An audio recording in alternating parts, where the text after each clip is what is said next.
Bonjour tout le monde. J'aurais peut-être pas la même aisance que mes frères et sœurs pour parler, mais donc j'ai écrit pour pas trop m'éparpiller, pour faire au plus court. Et c'est par rapport à la journée d'hier, qui a été pour moi une journée miraculeuse. J'appelle ça la journée miraculeuse. Voilà, je suis d'Adas, abandonnée à la naissance. Je ne sais pas trop où je suis allée de 0 à 2 ans. À 2 ans, j'ai été dans une famille élevée à Randan. Une famille où il n'y avait que frustration, rabaissement, manque d'amour.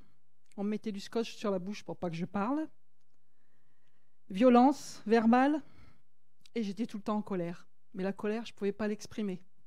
Et j'ai pensé à Monique, j'ai retrouvé mes origines avec beaucoup d'Italie. Et j'avais quand même un caractère bien trempé, mais je ne pouvais pas m'exprimer. À 18 ans, je n'aspire qu'à une chose, c'est retrouver mes racines, c'est-à-dire mes parents. Donc je retrouve ma mère. Entre-temps, donc, là où j'étais placée, j'avais une grand-mère qui m'appréciait, qui m'aimait bien. Mais pour s'amuser, quand j'allais la voir, elle me faisait les cartes. Ah, je trouvais ça marrant. Mémé, est-ce que je vais avoir mes examens? Est-ce que je vais rencontrer l'homme de ma vie? Voilà, j'ai été baignée là-dedans. Elle conjurait. Et j'ai gardé ces habitudes longtemps. Je deviens chrétienne, je rencontre Monique il y a très longtemps, qui me baptise, mais je reste dans mes travers. Je suis mal, j'ai été sous Tranxène très longtemps. Et puis à 30 ans, je retrouve ma mère, ma vraie maman. Je suis enceinte de Marine, donc c'est un choc énorme pour moi. Je suis obligée d'abandonner parce que je suis hospitalisée. Je ne garde aucun repas, traitement de choc de 15 jours où je vois personne, on m'isole. Ma grossesse est sauvée, gloire à Dieu. Et le psy me dit de ne pas revoir ma mère jusqu'à temps que j'ai mon enfant. Un jour, je prends mon enfant dans les bras, Marine a 6 mois, et je vais frapper, parce que j'avais rencontré ma mère pendant une animation. Je savais que c'était elle, mais je n'ai pas pu m'exprimer. Je prends ma fille dans les bras et je vais taper à sa porte. Ça a été ma force. Choc à nouveau, mais positif. Je suis heureuse. Je garde les relations avec ma mère jusqu'à son décès.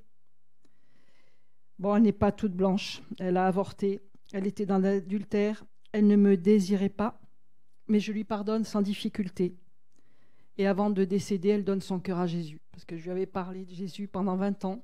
Et avant de décéder, elle donne son cœur à Jésus. Dans cette vie-là, je ne comprends pas. J'aime Jésus. Je suis chrétienne. Je suis baptisée. J'essaie de vivre une vie chrétienne. Je parle à Dieu. J'essaie d'être une belle personne. J'enseigne à ma fille, à ma famille, mais pas de miracle dans ma vie avec Dieu. Mal-être, psoriasis, antidépresseur, pendant un temps. Je me change la tête. J'ai trouvé une copine qui me dit viens donc au casino avec moi, ça va te changer la tête. Ah bah oui, ça change la tête, on pense à rien. Et puis j'y suis allée 1 fois par mois. Et puis en même temps, beaucoup de culpabilité depuis mon enfance. Et quand je ressors de ce casino et que je viens à l'église le dimanche, je suis rongée par la culpabilité.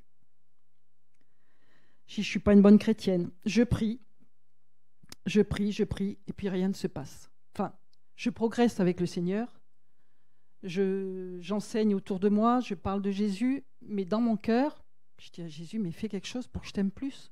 Je ne t'aime pas assez, j'arrive pas à t'aimer, débloque. Et puis hier, c'est la délivrance. La délivrance, j'ai l'impression d'avoir perdu 40 kilos. J'ai beaucoup pleuré, donc je ne vais pas recommencer. Et quand je mets la tête dans mes mains hier, je pense à Aladdin, le génie de la lampe, là, quand il brise ses chaînes. Et j'ai la vision, j'ai des cadenas partout, et j'entends clac, clac, clac, clac.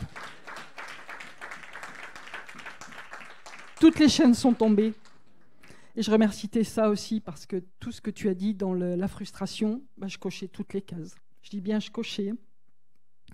J'ai compris ce qui gâchait ma relation avec Dieu et avec moi du coup. C'est une journée que je qualifie de miraculeuse. Je suis sereine, soulagée, en osmose avec mon Dieu. Je suis allée voir ma fille tout de suite après. Elle me dit « Maman, mais qu'est-ce qui se passe ?» J'avais les yeux rougis par les larmes, explosés. Et puis elle me dit, c'est marrant parce que moi hier vers 15 heures, mais je rigolais. Je ne sais pas pourquoi je rigolais. Et là j'ai compris, c'était l'onction et l'action du Saint-Esprit. Et je voudrais remercier l'Église, cet endroit où c'est essentiel d'aller. Je remercie Pasteur qui depuis 40 ans m'enseigne. Enfin, on arrive à ce que je voulais. Je remercie Tessa, tout ce qu'elle a pu dire. Et qu'ici, c'est un rendez-vous avec Dieu, un rendez-vous où on est libéré. Merci, Pasteur. Merci, Tessa. Merci, l'Église.